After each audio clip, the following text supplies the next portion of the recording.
Good evening, everyone, and thank you for joining us for this evening's live stream of our virtual Auckland meetup. We appreciate everyone for joining us, and whether you are watching us live or watching the recording later. Really great to have you join us. If you are watching the live stream, then you can post comments through the YouTube comment stream, which will then turn up on my screen so that I can respond to them as questions.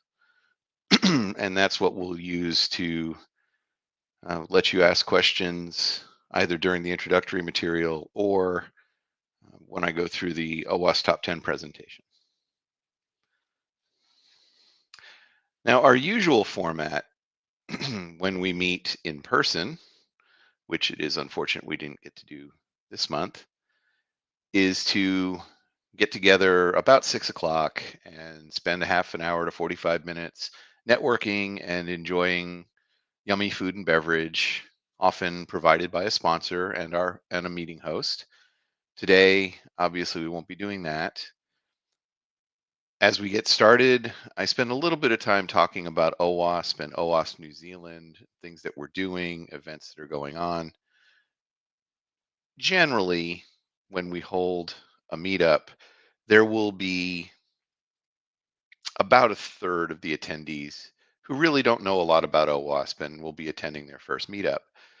So I present pretty much the same slides every time. Those of you who are regular attendees, well, buckle up, you'll have seen these slides before. The first question, of course, is, well, what is OWASP? OWASP is the Open Web Application Security Project. It's a global community-supported project. It's run by volunteers with a very limited paid staff. And the mission of OWASP is focused on improving the security of software. If you'd like to find more information about OWASP, you can go to the website, owasp.org. And I'll point out that it is managed by the OWASP Foundation, which is a global nonprofit. And the overall business operations are overseen by an elected volunteer board.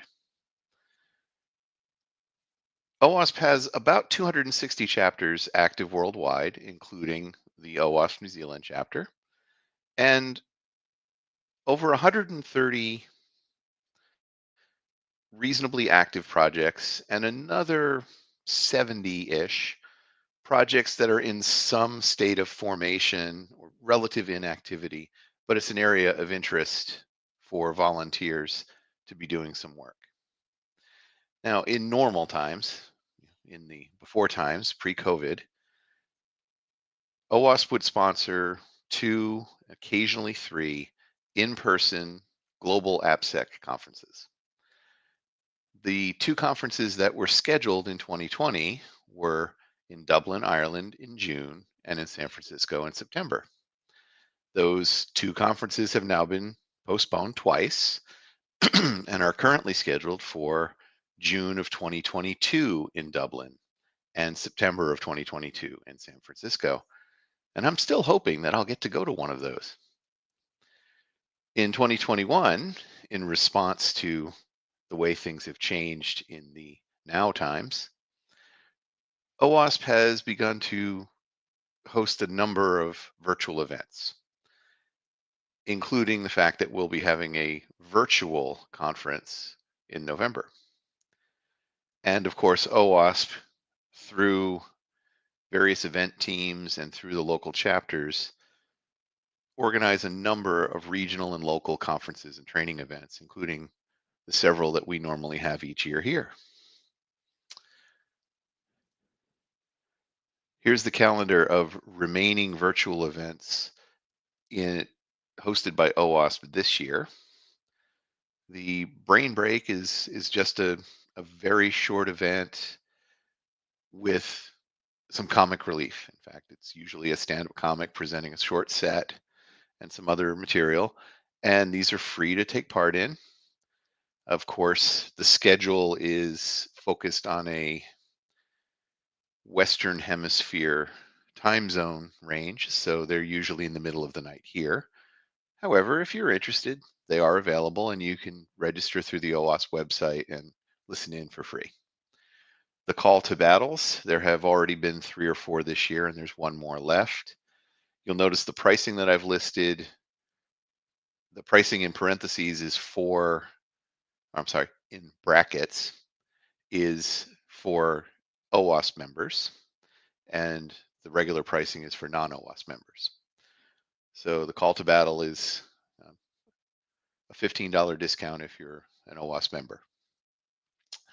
The virtual training events, basically it's a selection of 6 to 10 8-hour online training classes. I had the honor of presenting one in March, and it's spread over 2 days. For these, the time zones aren't too bad for New Zealanders because they're normally set noon to 4 US Eastern time, which can be 6 to 10 a.m. or 4 to 8 a.m. depending on the time zone change, the daylight saving changes. So they're not too bad. They've had a couple of lightning conferences and there are 2 more left, and these are done as basically single speaker webinars, much like tonight's format. And there are a couple of those still remaining this year. The 20th anniversary event is a special occasion, and it is being held in just a couple of weeks. So the 24th to 25th of September, they'll be doing a 24-hour Follow the Sun virtual conference event. I have had the honor that I'll be serving as the host during our Saturday afternoon. So I'll be the session moderator for a couple of hours Saturday afternoon, as well as some other chapter leaders in this part of the world. I believe Takaharu Ogasa from the OWASP Sendai chapter will also be a host on the other track at the same time as I'm hosting. And then we've got the virtual conference coming up in November. Now you'll note that there is a registration fee for full access, and then there is also a limited access pass available at no charge. So these are some things you can check out. One other things that I would like to mention is that as part of the 20th anniversary celebration, OWASP is offering a 10% discount on lifetime memberships. So the membership, which is normally US $500, is currently marked down to US $450. So instead of paying for 10 years of dues to become a lifetime member, you would actually only pay for 9. So you might want to consider that if you've been thinking about supporting OWASP. Now, a little bit about OWASP projects. I went to the website and counted them today. We have 21 flagships projects listed and dozens of smaller projects, all over these 4 key areas: tools, code elements. So these are either configuration support or utility libraries that can be used, documentation, and of course, education and training. Now, some of the projects include the top 10, which is the subject of tonight's presentation, the Z attack proxy, which is honestly one of the best dynamic application testing tools available, and it is freely available and open source. The OWASP AMAS attack surface analyzer tool, the application security verification standard, which many testing teams have come to rely on to set their standards for how to assess the security of applications they're testing. The software assurance maturity model, of which I'm proud to be a core member of the project team, which helps with guiding organizations in understanding the maturity of their software assurance programs and also laying out a roadmap for improvement. The dependency check and dependency track applications for handling issues with supply chain security, and a code tool that most of the world uses and doesn't even know it. If you use Apache Mod Security, then you're using an OWASP project. the core rule set. The default configuration when you install mod security is to use the core rule set as managed by OWASP. And that has been an OWASP project for many years now, supporting this essential web application. Now, a little bit about the New Zealand chapter. We've been around for right about 14 years now, since 2007. One of the biggest events that we do is that we host the OWASP New Zealand Day Conference. We have meetups currently in 3 cities, Auckland, Wellington, and Christchurch. And for communication, we have a low volume mailing list, which is implemented as a Google group. So you can use the join link or search for the Google group to join it. And every so often you'll get an email from me telling you about something like tonight's event. Now, OWASP hosts a Slack channel or a Slack workspace. OWASP New Zealand does not host a public Slack workspace. Instead, we take part in the Infosec New Zealand Slack, which I've provided the URL here. This is where you'll find some New Zealand focused conversations around information security. If you're interested in learning about projects or talking about application security topics with the more global community, then I would recommend that you join the OWASP Slack. And I have a join link for that later. Some things coming up. Well, the Auckland meetups, COVID willing, will meet in person at Grid AKL on the 9th of November. Then we'll take the holidays off, skip over February for the conference, and meet again in March of 22. At this point, I had been hoping that we would have some OWASP New Zealand training days, with my target dates for those being in about 3 weeks. So thanks, COVID. That's really not going to happen. The student conference, security.ac.nz, which one of the other chapter leaders here in New Zealand, Kirk Jackson, started that in 2019. It's a free weekend conference, which is directed primarily to university students. Currently, there are plans to hold the event in Wellington in November. And I had actually managed to finally secure a room here in Auckland in just over 2 weeks on the 2nd of October. And again, thanks, COVID, that won't be happening. Now, I don't actually have firm dates from Kirk around the Victoria University event, but one thing that was being considered was to hold it earlier in the week of KawaiiCon. So that would be something like the 8th and 9th of November. Now, a little bit about OWASP New Zealand Day 2022.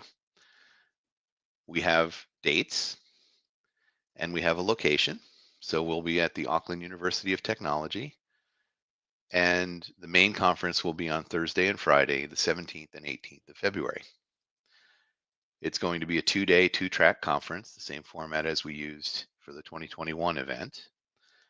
This year, we're introducing a registration fee for regular attendees.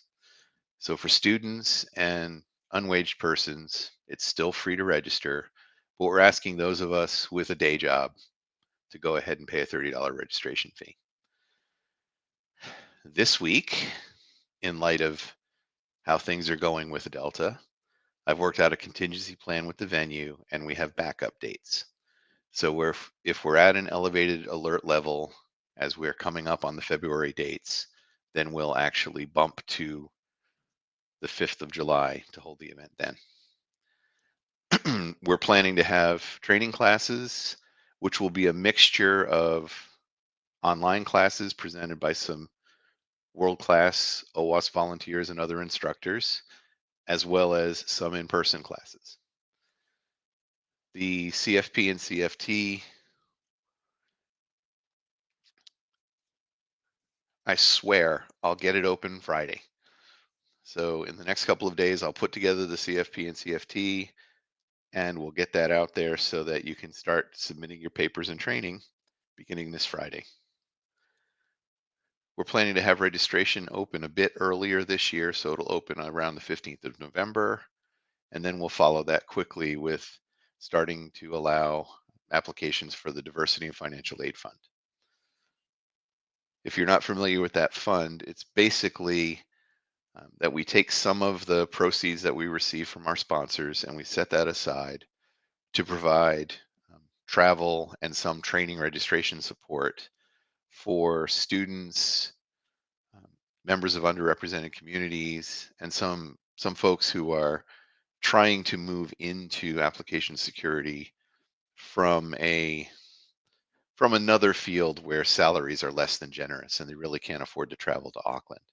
So we are able to support about 30 attendees each year in traveling to Auckland and taking part in the event. Some other events going on here in Auckland, again, COVID willing. We have the Auckland Information Security Interest Group, which is usually the last Tuesday of most months. Consistently, March through November have been good. We usually have a Christmas luncheon in December, and then we skip January and often February. The Auckland ISC Squared chapter has been holding monthly events. We did an online one last month in light of the lockdown situation, but that's usually a lunchtime event. If you are a member of the chapter, it's free to attend, but they have a $30 casual attendance fee for non-members. Professor Yancheski at the University of Auckland has been for a very long time and is continuing to host the New Zealand Information Security Forum, the NZISF, which is breakfast and a meeting on the second Thursday of each month. Again, COVID willing. Some other things we have coming up. Well, there's the Christchurch Hacker Conference, which is currently scheduled for the 5th and 6th of November. The CFP and CFT recently closed, and I actually have an email I need to respond to about their contingency plans. And I believe at this point, the main thinking is we'll either hold it in person or we might switch to a fully online event if the alert level goes up, but it looks like the dates won't be changing. So we should have that event happening, whether it's fully online or at least some people are able to attend in person. With KawaiiCon, it's actually the following week in Wellington. And I haven't actually seen the CFP and CFT close yet. So if you've been thinking about a paper, you can try to get one in. And I haven't seen any information about what they're thinking around a COVID shift. Now, before I change hats and start talking about the OWASP Top 10 draft, those of you who are listening live, if you'd like to enter any comments, well, in particular, if you'd like to use the live comments in order to ask a question, I'll give a pause now to give you a chance to do that.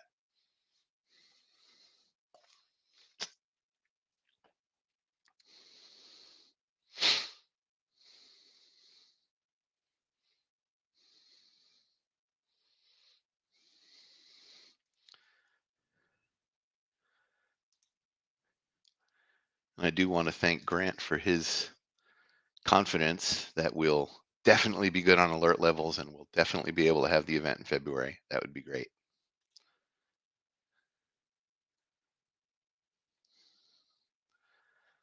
All right, so we'll move into the core material for the evening.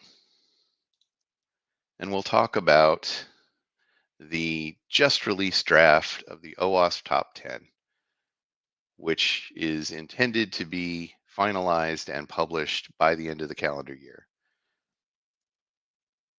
And just this afternoon, it was pointed out to me that on Twitter, April King very kindly summarized the OWASP Top 10 for us. So I've captured the content of her tweet here.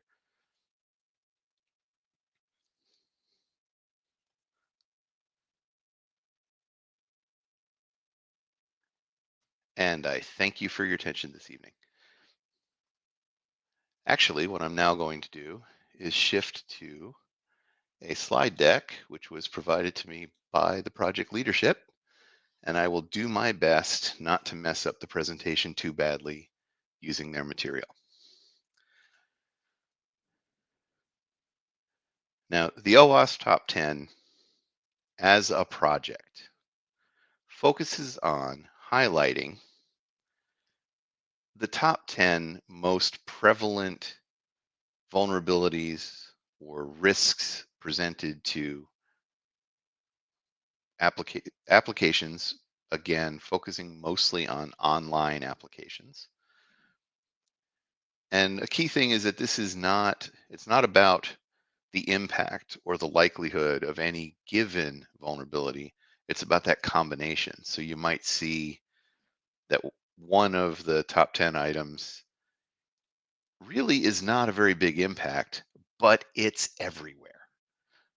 On the other hand, another one in the top 10 might be something that's really unlikely to occur and requires some very special circumstances before it could be exploited, but the impacts are really severe. Now, in the top 10, it was first released in 2003. This is now the 7th edition. I actually went back and did a little bit of digging. So they were in 2003 with a slight revision in 2004, then 07, 2010, 2013, 2017, and 2021. So we're on what is now the pace with a quadrennial update. Now, the intended audience or audiences, you can see it covers a spectrum. So it's to provide some information and some basic guidance to developers and development leads, as well as folks who are looking at application frameworks. Although the truth is, they really should be doing something much more thorough with the application security verification standard. It's a really great educational tool for Appsec program management, your CISO, CTO, and other management who don't really have an understanding of what the details are of these vulnerabilities we talk about so much. And then for folks who are in the application security industry, it's a really great tool to raise awareness of these important things for folks to be paying attention to. Now, the leadership, and this is me using their voice. The 4 project leaders are also about 90% of the project doers. So Brian, who also is a member of the SAM team with me, gets in there and he does a lot of the data analysis and actually produced a lot of the summary information that they use about prevalence and finding incidents and so on. Andrew Vanderstock, who also happens to be the executive director of OWASP currently, is a co-lead and did a good amount of the writing. And then as he pointed out, since he wrote this slide, he's usually the one who fields the interview requests. And in fact, he is planning to give this presentation as part of the 20th anniversary event in just under 2 weeks. So if you would like to hear a quality presentation of the same material, you might want to join in and listen in on that. And then Neil and Torsten, you can see they provide a number of the same kinds of things. Torsten did a lot on the document template and their website, while Neil has provided some information on the risk rankings and so on. So this has been a collaborative effort, primarily among these 4 gentlemen, but also with contributions from the rest of the community. Some highlights of what's changing. Well, the document is getting a new look. And of course, at this point, I have not seen the document because the PDF is not yet ready, but the website has been fully revamped. And After nearly 20 years of being at or near the top of the top 10, injection is no longer number one. In fact, for many years, injection and cross-site scripting have been separate items, and injection sat at number one. But now, even combining them, it has slipped to number three, which is some good news because it indicates that at least we're getting better about preventing some of these, at this point, Appsec 101 kind of vulnerabilities in general. There are 4 new categories that have been brought in. There have been a couple that got combined as well to make room in the 10. And this time, the project team considered the fact that people were doing it anyway, and the published document is intended to have some guidance around adopting the top 10 as a standard and also using it to build a framework for a basic Appsec program.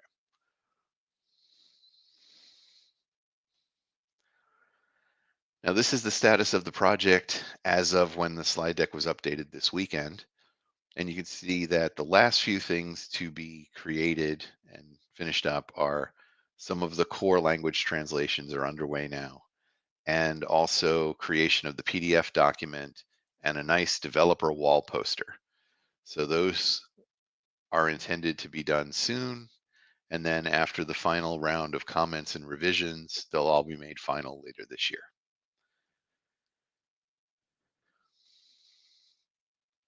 Now, the way that data were collected and analyzed.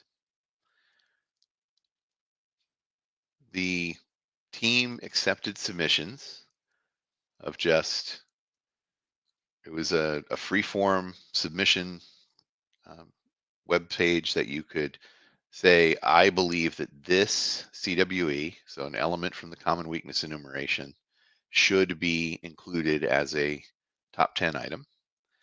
And this time there were over 700 of those submissions, where in 2017 there were 43. For this year's data set, we have data that were received for 515,000 applications that were scanned by a variety of tools. And you can see that that is nearly 5 times the number of applications that we had data for in 2017. So many of the sources that we had last time, as well as several new sources, were included. And our overall expert opinion survey, which went out to members of the application security community for input, received more than 700 responses, which was about a 20% increase. Now, one of the things about the document which has been changed is that each of the top 10 entries has been rephrased in order to put it in terms of what the root causes are, rather than the symptoms exhibited by an application. So instead of saying that sensitive data exposure has occurred, the top 10 element talks about the fact that broken access control was the root cause of a large number of sensitive data exposures. And whenever you see the word broken, then that is intended to mean that the associated controls are either completely missing, they're implemented ineffectively, or they're present but possibly turned off through configuration. This last bullet, Andrew mentioned about Brian's talk on the data collection for 2021. I did a Google search to check it out beforehand, and I was only able to find his talk about the data collection for the 2017 edition, which he presented at a B-Sides in 2018. So hopefully I can find the link and can get that out later to let you all know where you can see his talk about the data collection.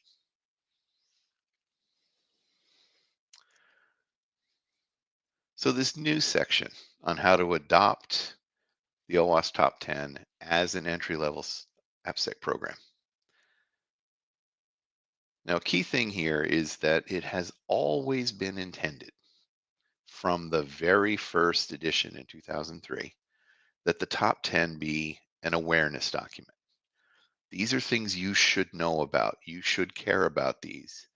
And you should make sure that the things you do in your overall Appsec program and in your security testing are guarding against their creeping into your applications.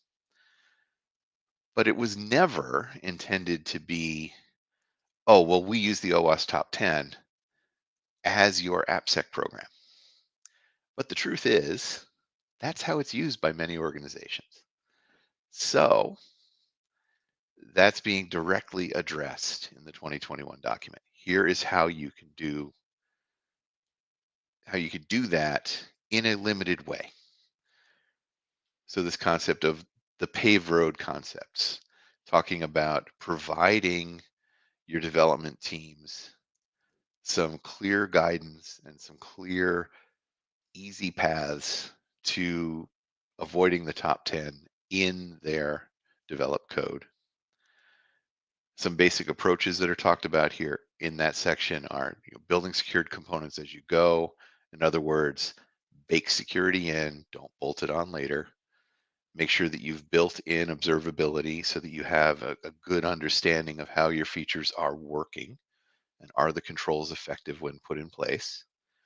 And of course, to make sure that security is a part of the team.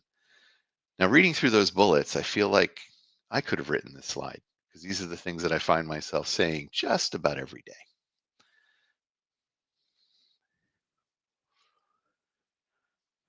Another new section talks about how to how to go about adopting the OWASP top 10 as a standard, which again, it's not.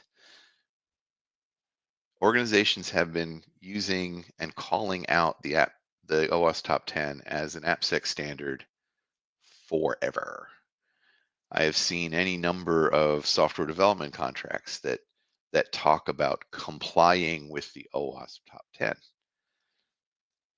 That's not a statement that actually makes sense because there are no musts or shoulds in the document. It's not a prescriptive document. It's an awareness document that's describing things. So to have a contract that says you must comply with the top 10 is not really meaningful. We just all understood that what they meant was you will make sure you deliver code that's not susceptible at least to these because everybody knows about these. And that's what this third bullet is talking about, that the top 10 is sort of your bare minimum. Everybody should know better than to deliver code that has these weaknesses. So they give you that just baseline level. If you have nothing, at least let's get to this and prevent these very well known, very easy to prevent vulnerabilities. Generally, they're very easy to prevent. And you can use this as a starting point for your coding or testing standard. Now, the section in the document also talks about things you should be using instead. So there's the OWASP top 10 proactive controls, which this is actually talking about the converse to each of the top 10 vulnerabilities. So where the 2017 top 10 document talks about injection as a vulnerability, the top 10 proactive controls talks about the things you would put in place in your application to prevent injection vulnerabilities. So input validation and output encoding and using allow listing and not deny listing on various sensitive inputs. Those things are given as here are the things you do, while the top 10 document is and has always been a description of what happens when you don't. And then, of course, the application security verification standard is a much more thorough and rigorous approach to describing how to verify the security in an existing application. So now we have a slide on each of the new top 10 vulnerabilities. And our first one, now one of the things I should have said at the beginning, and I should emphasize a few other times, this is how things stand in the public comment draft of the document. So at this point, don't run out and start revamping your programs to comply with the OWASP Top 1021 because this is not yet final. But as of the current public comment draft, number 1 is now broken access control. Now at the top, you can see some summaries of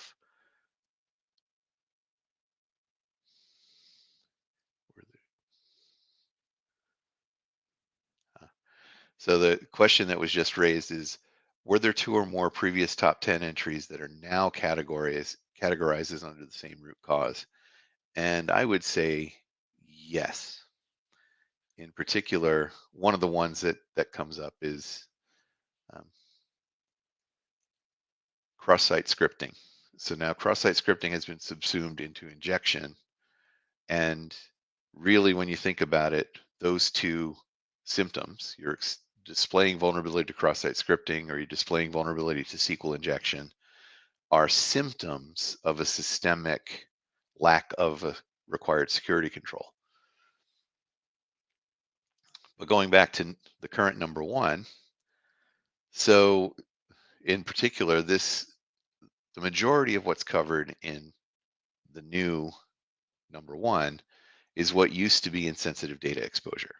So the symptom there was you're exposing sensitive data, whether that's customer records or configuration data or useful reconnaissance information about your network.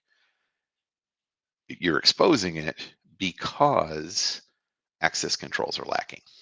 So now the top 10 entry focuses on what is causing the situation. Now, one of the things about this is this can often be the one that has the largest regulatory impact because we have things like GDPR and Privacy Act 20 here in New Zealand that talk about how you have to respond to having sensitive data, usually personally identifiable information, get exfiltrated from your system. So this is the one that can often have the most public and troublesome impacts.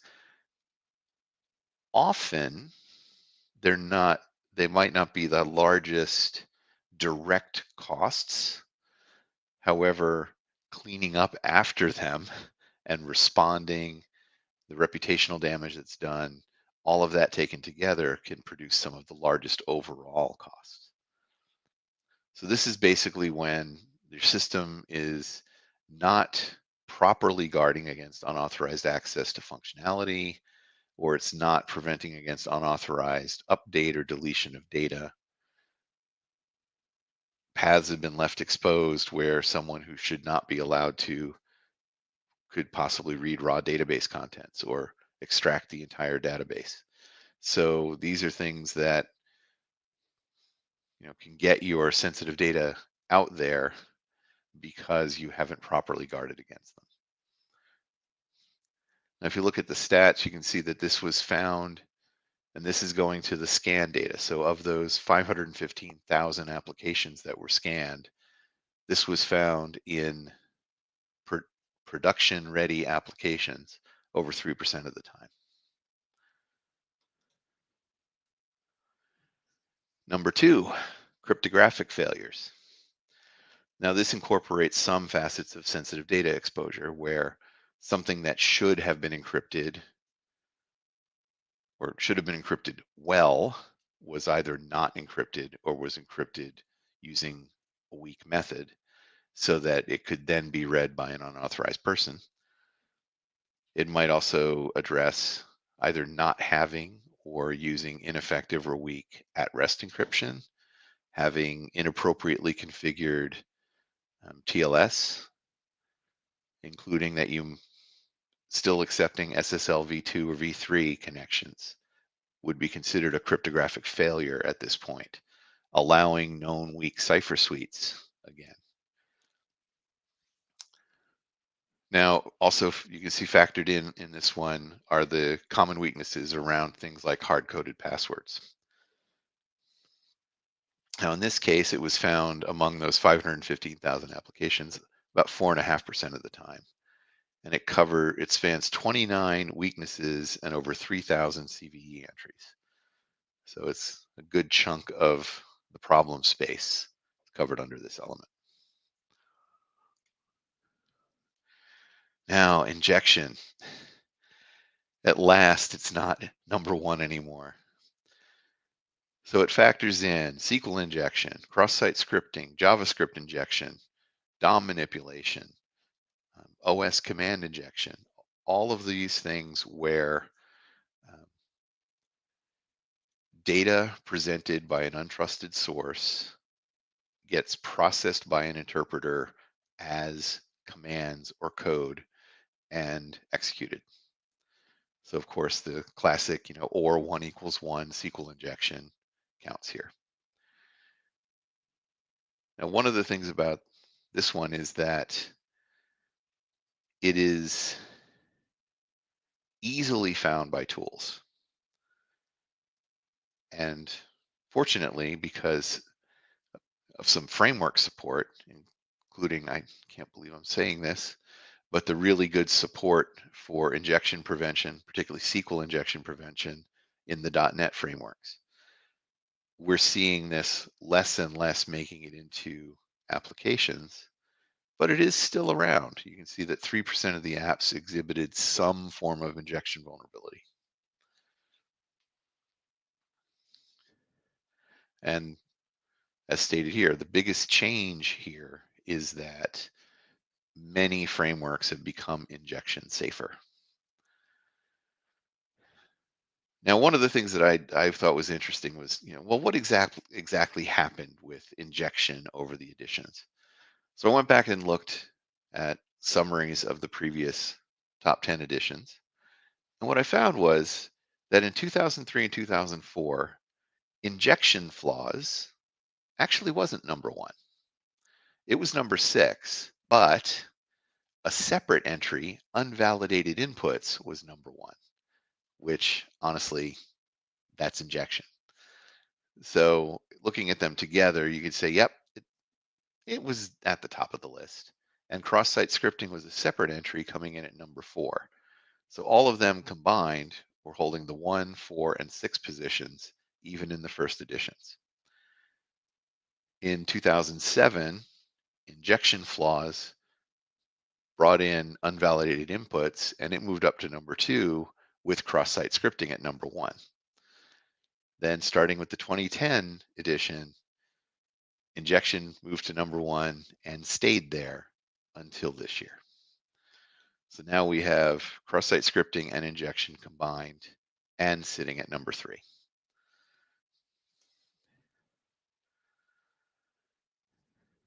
Insecure design. It's important to note this comment here. It is a very broad category. However, it's not a catch-all. It's not to say, oh, well, everything that's wrong and doesn't fit in something else will dump into insecure design. It's really where sufficient thought has not been given to how an application needs to behave so that the security can be built in from its foundations.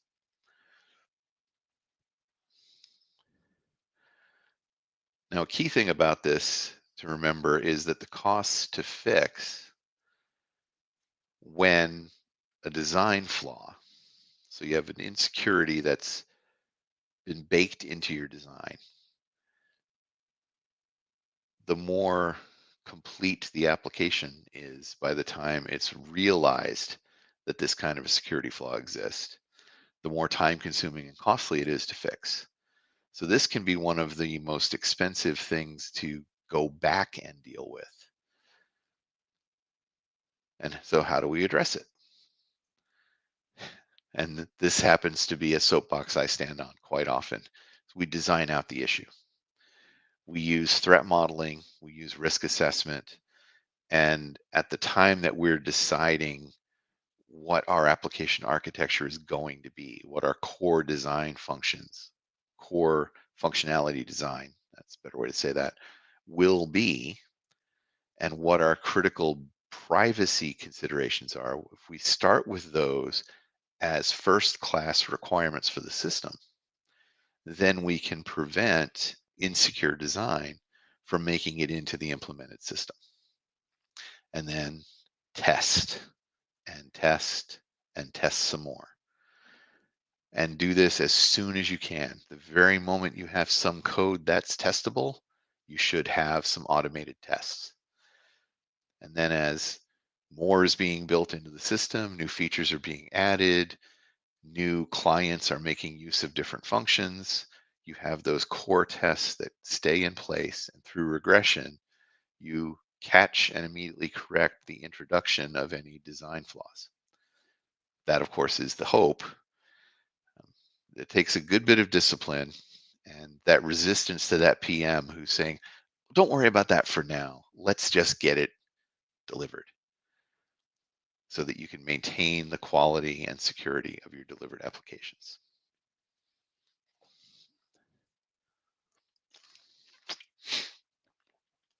Number 5. So in this case, security misconfiguration in the 2017 edition was at number 6.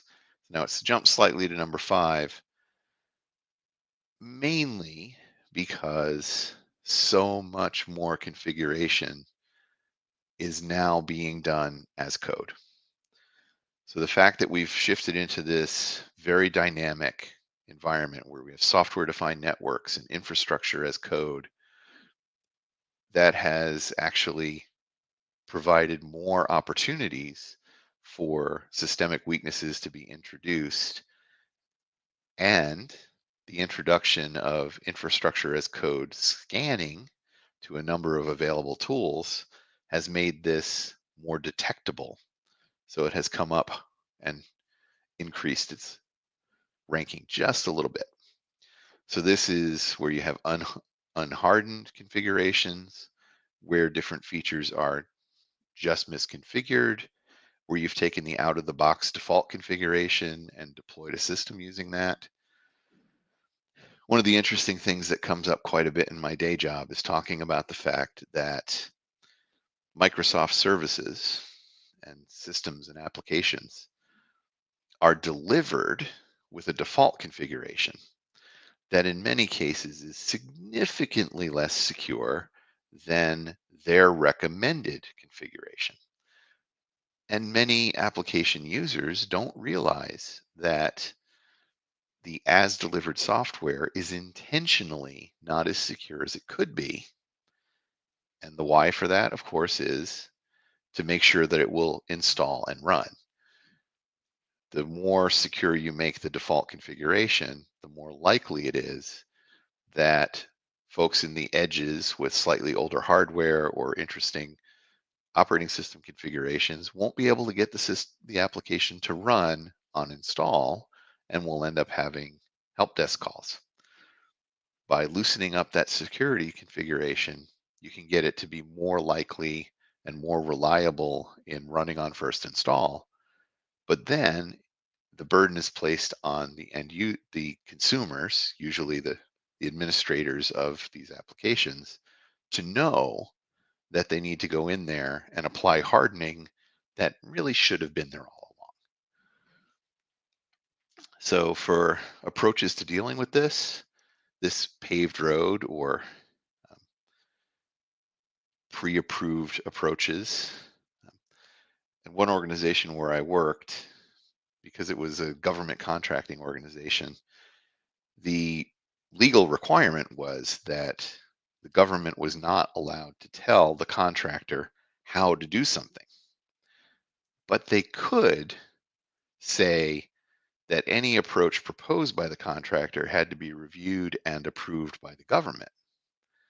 And then they would simply say, you're free to propose whatever you want. We'll be happy to review it and decide whether or not we're okay with it. But if you'd like to save some time, here we have on the shelf some lovely pre-approved approaches. Would you like to use one of those? And that's really the idea with these paved roads. So you go through the whole process of producing hardened golden images, and you make those available. Let teams make use of those instead of trying to roll their own from scratch. In those cases where risky configurations are still making it into your environments, then you can build or use commercial tools to identify them, highlight them, and then require that they be remediated.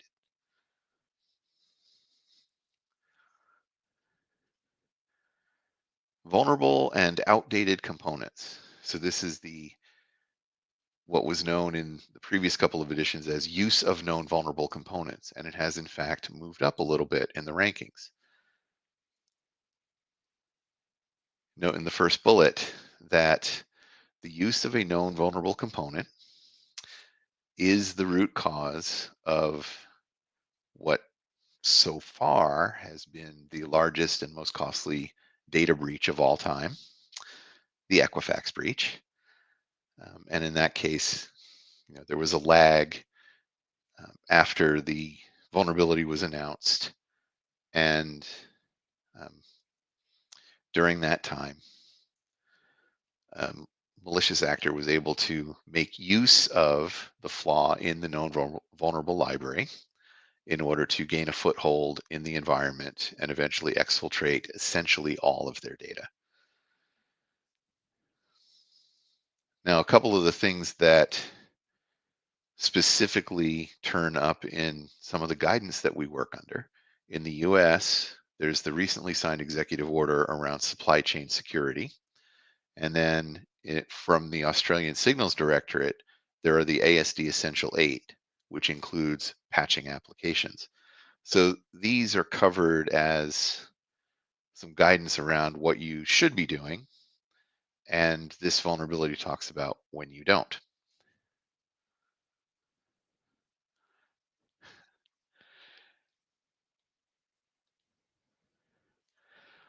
Now, one of the interesting things that's mentioned here is that the CWEs that exist actually reference back to previous top 10s. But in this case, what we're really looking at is we want to make sure that we know what we're using. This is where we talk about using a software composition analysis tool. So we have OWASP dependency check as a free tool, and there are a number of interesting and useful commercial tools out there as well. You can build them into your CI/CD pipeline to just check your dependencies. And this is important if you're in a situation where you have a lot of development teams that are trying to bring in new dependencies and you've got a fairly broad landscape. And then after an application is built, one of the things that can fall by the way is keeping up to date on these libraries. So if you have a tool, which every time the application is rebuilt, and of course, even when an application is not being actively maintained, you would do, say, a weekly rebuild. You run the SCA tool. Now, the reason that this is useful is that vulnerabilities are being discovered all the time. And the source data being used by these SCA tools are being updated. So you might have an application that was just fine last Saturday, and when it runs in this Saturday's weekly build, you'll get a warning. And that's because one of the libraries that application uses just had a vulnerability report.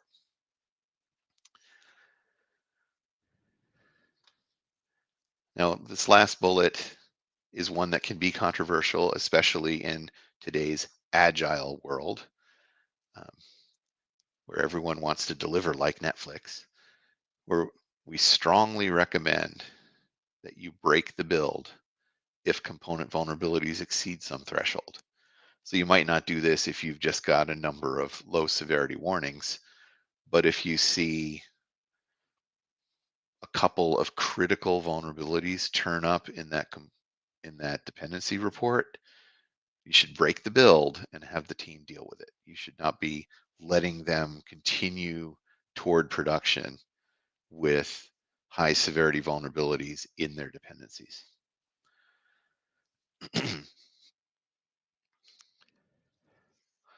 Number 7 talks about identification and authentication failures. So this is basically broken authentication from the last edition, but it also comes in and brings in this idea of failures to properly identify a user.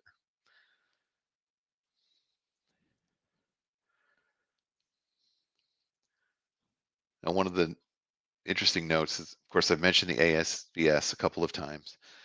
Now, if you're not familiar with the ASVS, it actually has 3 levels, verification levels built into it. So there's level 1, 2, 3, and these establish baselines of required verifications for your applications.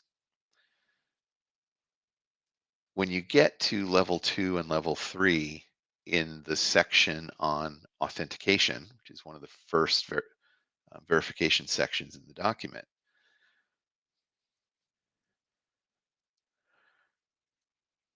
sorry, I'm reading it the other way around. That's my bad. So in ASVS version 2 and version 3, there are sets of authentication controls.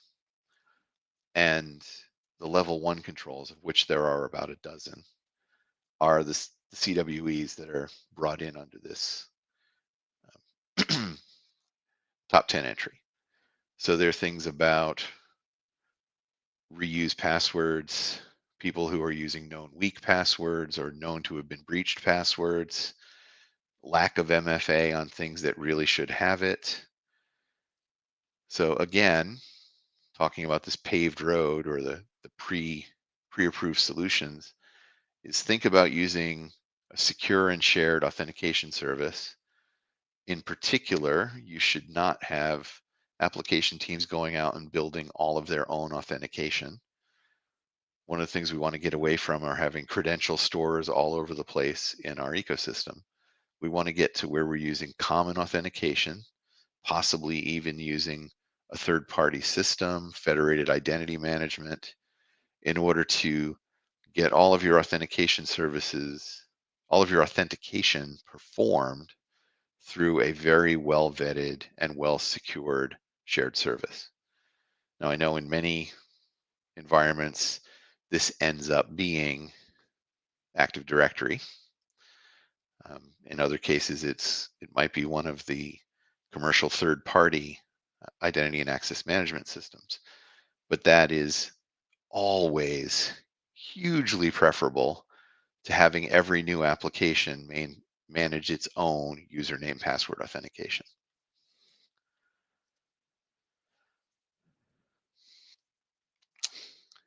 A new entry at number 8, software and data integrity failures. So this includes, among other things, failures to secure the build. So this is where your CI/CD pipeline itself is not well secured and is not performing checks on the builds, is not producing signed artifacts, so that when new builds are released, if they're tampered with before the end installer receives them, we don't have signature, we don't have any kind of checks in place for them to know that this has been tampered with. We also have the fact that in a pipeline which has not been adequately secured, it is possible, and I admit not very likely, but it's always possible that a malicious actor could take advantage of that weakness to inject something in the build process. So after having gone through your source code review and having gone through your development testing, when you go to build the release artifact, through tampering with the build pipeline, malicious software can be introduced, which then goes into the released artifact. So this is all about making sure that you're monitoring the integrity of your artifacts throughout the process of building them, testing them, and then as you promote them to new environments, to make sure that the thing that was very thoroughly tested is what actually gets installed.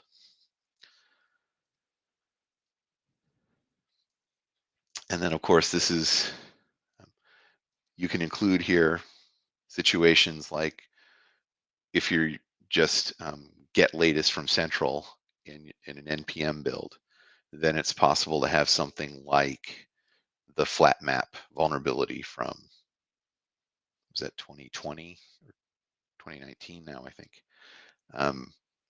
get introduced during a build. So you want to consider, how are you vetting the repos that you're using? How are you ensuring that anything that's coming to you from a central repository is legit?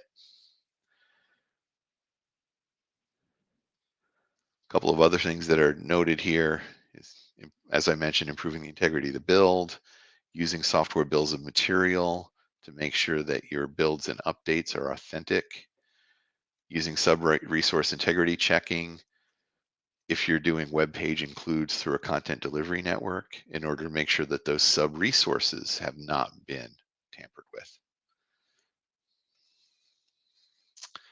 Coming in at number 9, and one of the things I believe I mentioned this earlier, the top 8 are from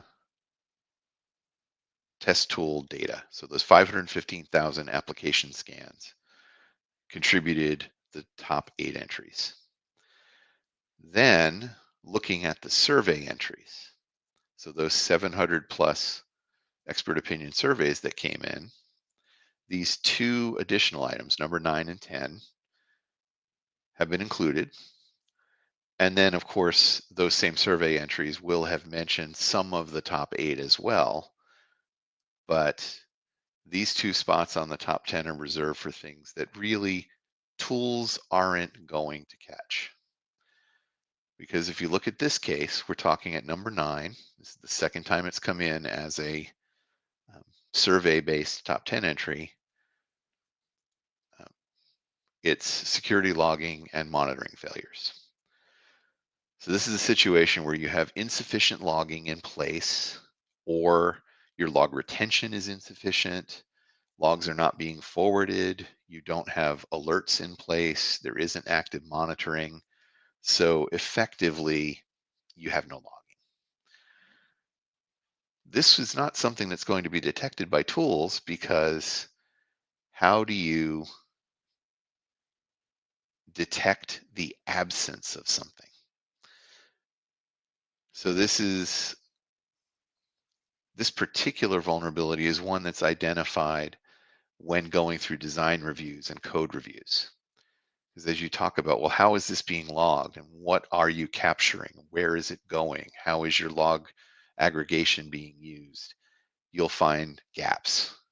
You'll discover that there's a core server whose logs aren't being forwarded anywhere, and then that can be corrected. Now, a key thing about logs, it's mentioned here, having good logs is absolutely essential if you're subject to breach disclosure laws.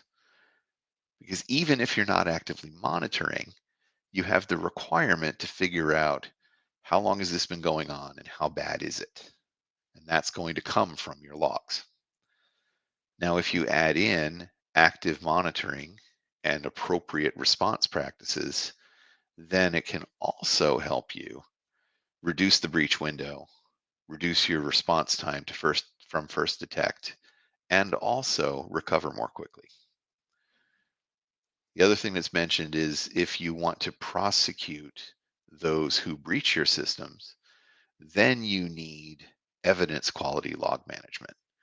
And this is really around chain of custody on logs and logging devices, having your logs set up so that there's a write-only funnel and there's no way for anyone to modify log entries once they've been recorded in your aggregated logs, having things like that set up so that you can pull out the log information and have it be admissible as evidence. If you don't intend to prosecute, then that relaxes those requirements a little bit. But in order to protect yourself, in order to know what's going on and respond effectively, you still need much better logs than most of us have.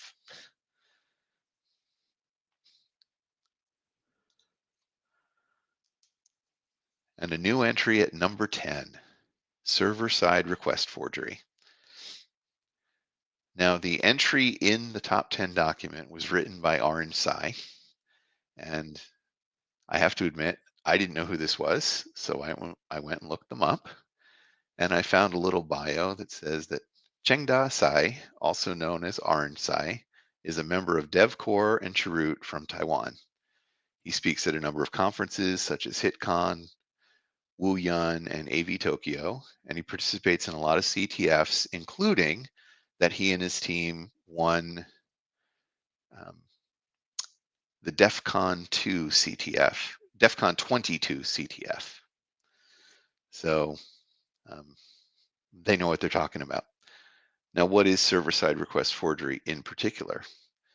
This is a situation where you have a vulnerability in place on the server side that allows an attacker to induce the server-side application to make arbitrary HTTP requests.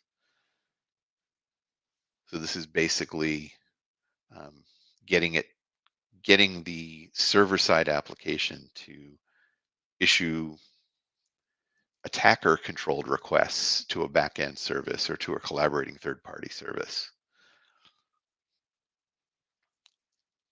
So that one of the things about this is that we all need to learn how to test for this. This is not something that I can say I know how to test for. So it's time to update my training and make sure that I've included it. Frameworks need to build into the core framework protections against SSRF so that by default, an application that's built using the framework has that protection in place.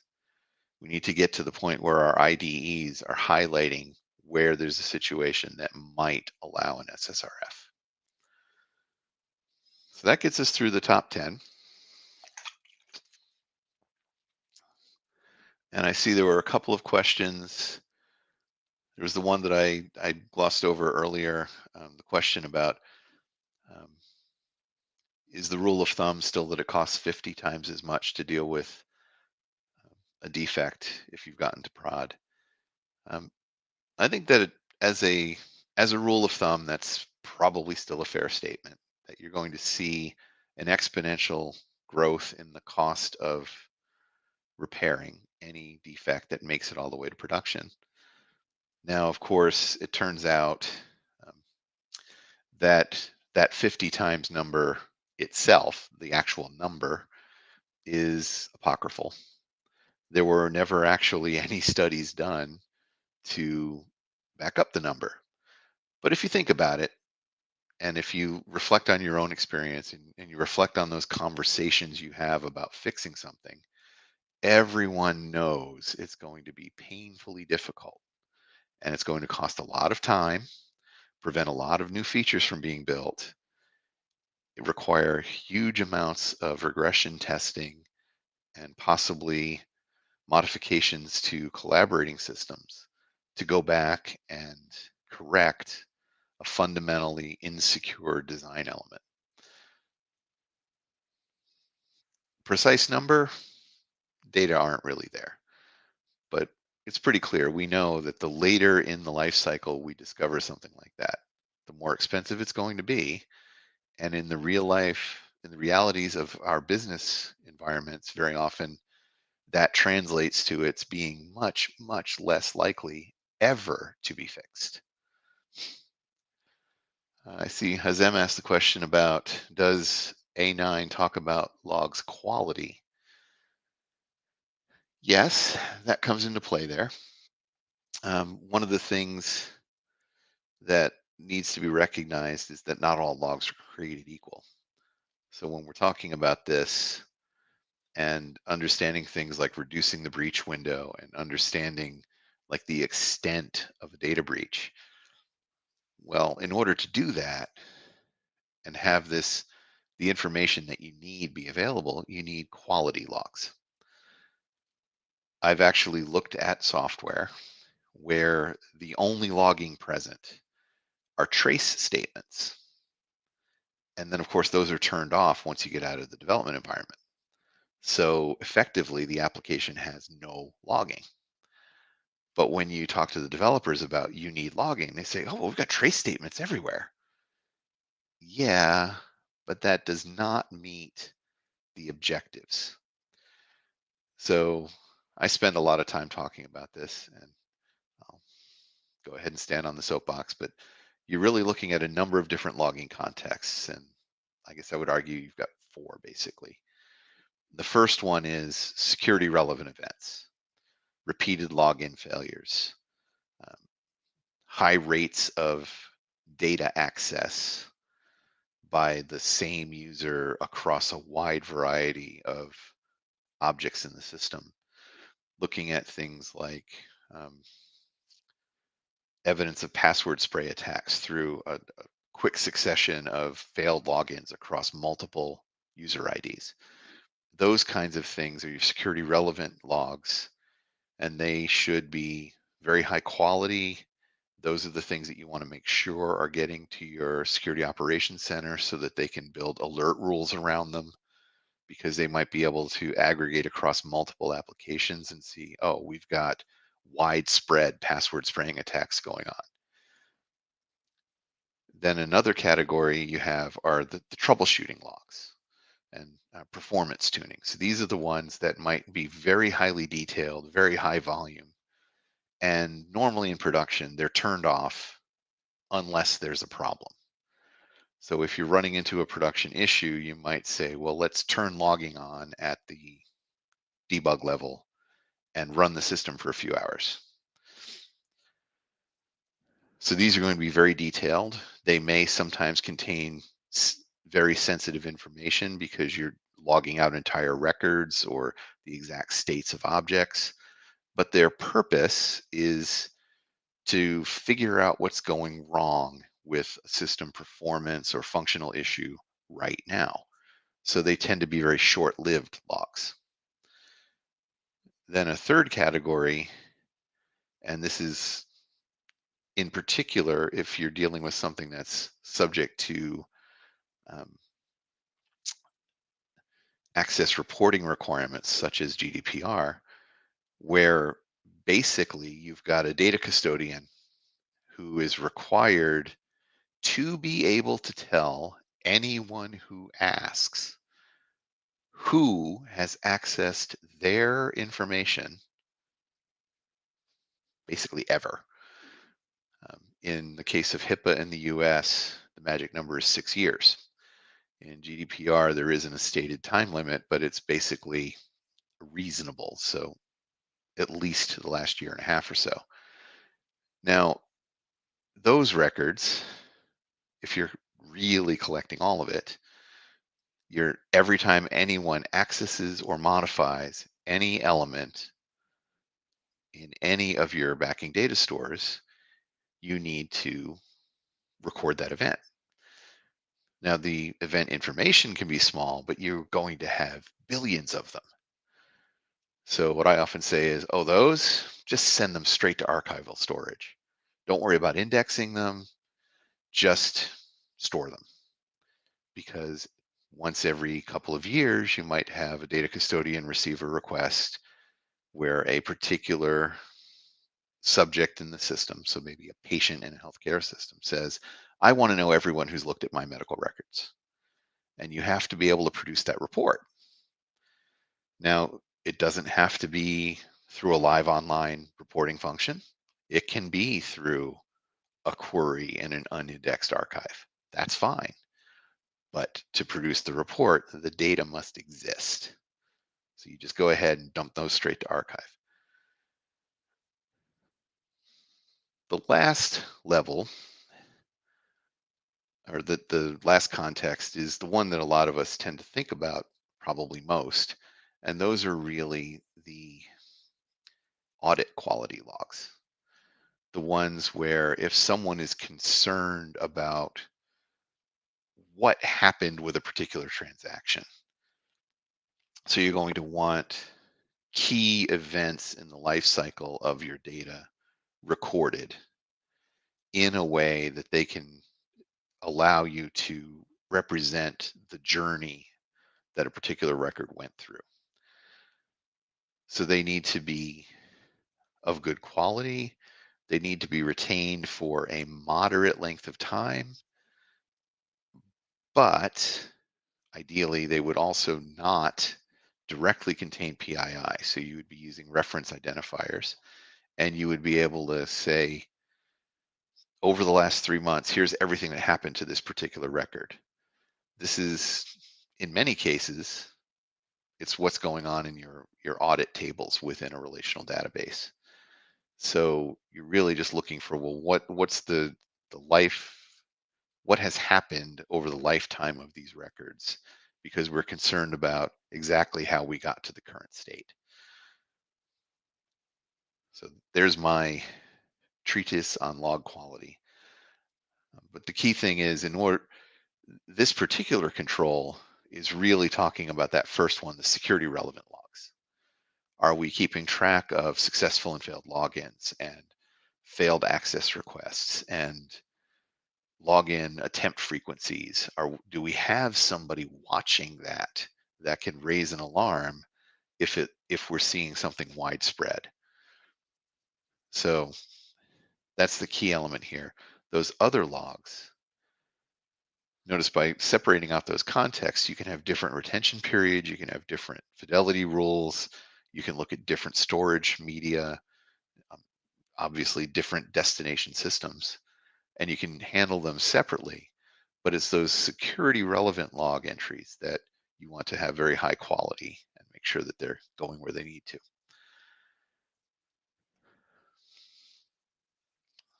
Okay. And Stephen, your comment 21 nicely aligns with CISA's 3 bad controls. Maybe you could follow that up to help me understand what that's meant to tell me. Sorry.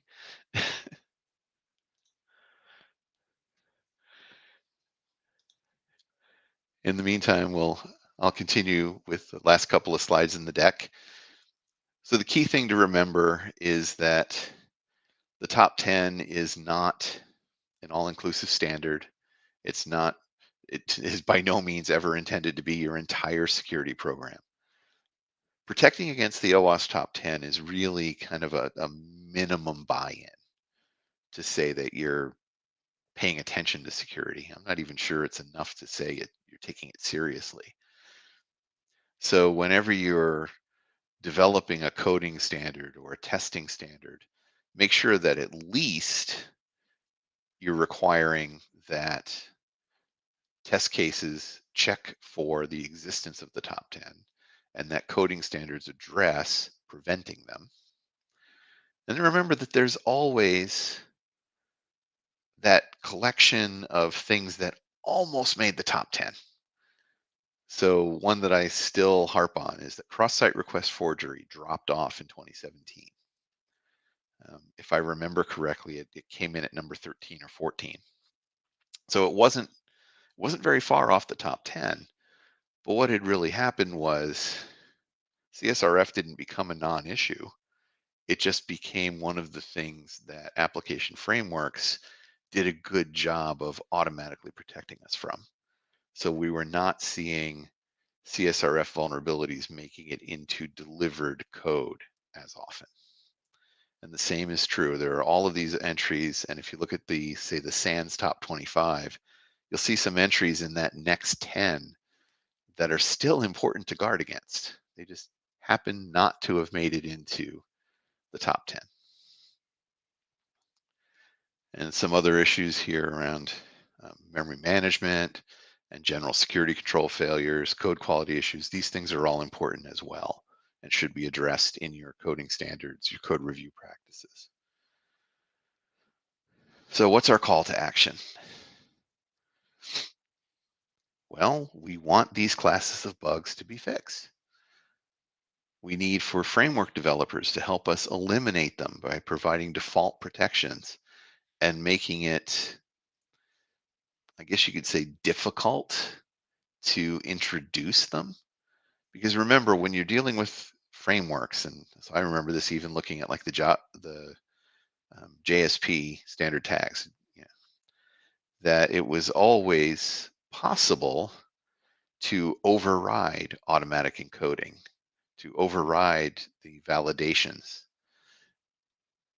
But what you would really like is for the frameworks to make that very obvious to the developer that they are doing something intentionally that normally isn't expected. And you might even want to make it somewhat difficult because you don't want people to turn off those protections.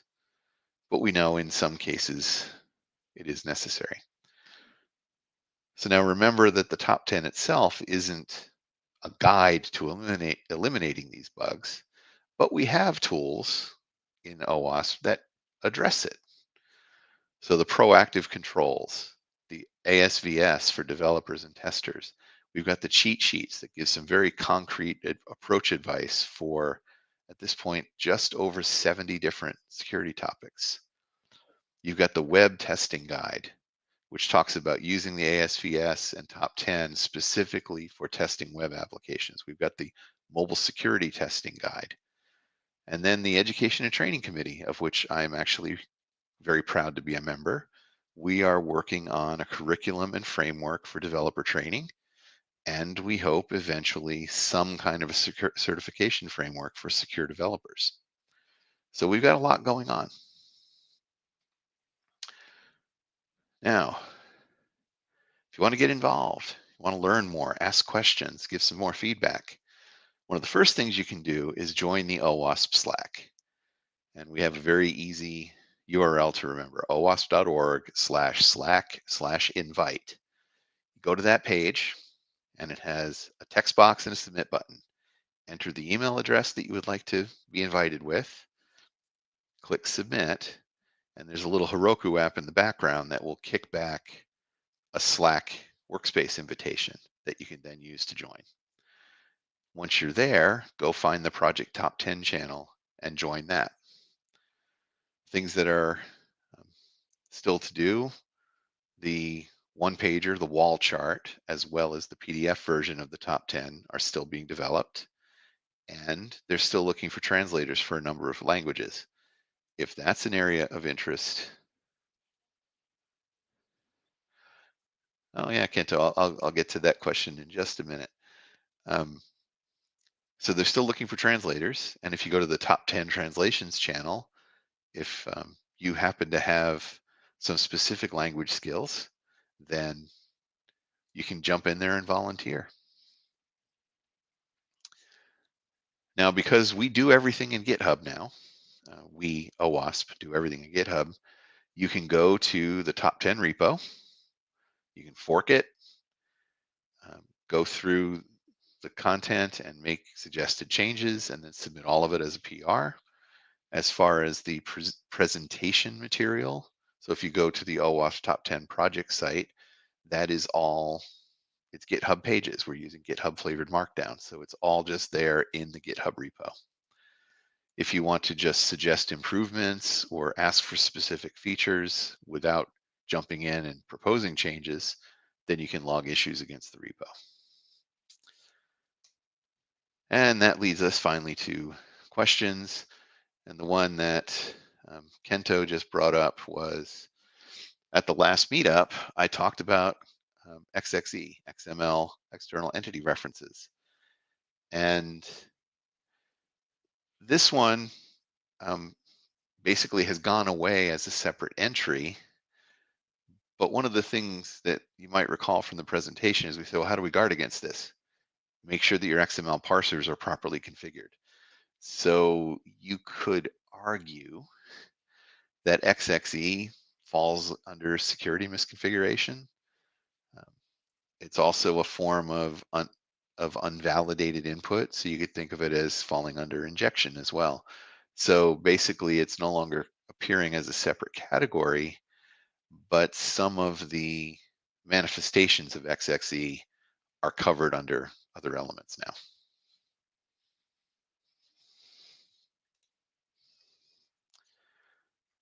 Okay. Before I end the live stream, I'll wait just a little while longer to see if any other questions or comments come in. In the meantime, I'll reiterate a couple of the things I mentioned. Definitely plan to attend all or part of the 20th anniversary celebration, the 24-hour online event. Check out what we have in our YouTube channel, which includes recordings from a number of previous OWASP New Zealand Day conferences, a couple of other live streams that have been done from meetups in the last year or two. And then you can go and check out as well the OWASP YouTube channel, where you'll find recordings of talks from many of the global Appsec conferences, some of which are still, really the seminal presentations about these topics. So check out what's there. Um, Consider joining OWASP if you're not already a member. As I mentioned, they're running the 10% off special on lifetime memberships, but an annual membership's not bad, and they also have a fairly easy verification process to qualify for a low-rate student membership. And we look forward to seeing you, hopefully in person, at our November meetup, and of course at the OWASP New Zealand Day next year. So with that, I say thank you and have a great evening.